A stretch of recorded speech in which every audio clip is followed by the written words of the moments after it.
Madam வணக்கம். வணக்கம்.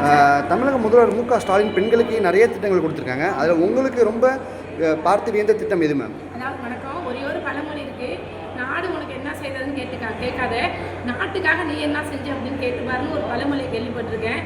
பிடிக்காததுன்னு அவங்க விருப்பம் இல்லாததுன்னு எதுவுமே கிடையாது. A to Z அனைத்தும் செஞ்சுருக்காங்க.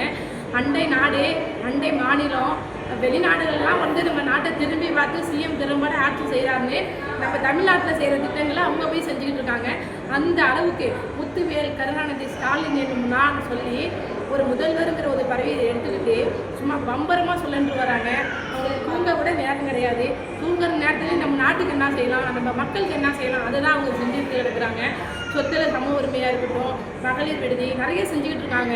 அதாவது வயிற்றில் வரல குழந்தைங்களுக்கு கூட அந்த கிஃப்ட் பாக்ஸு, 3 மந்த்தில் பணம், 7 மந்த்தில் பணம், டெலிவரி ஆனால் பணம், அந்த குழந்தை பிறந்தா பணம், அதுக்கு படிக்கிறதுக்கு A to Z, காலை உணவு, யூனிஃபார்மு, நோட்டு, புக்கு, பேனா, பென்சிலு, திரும்பி காலேஜில் ஸ்காலர்ஷிப்பு, நான் தமிழ் புதல்வன் திட்டம் அப்படின்னு நிறைய திட்டம் செஞ்சுக்கிட்டு இருக்காங்க.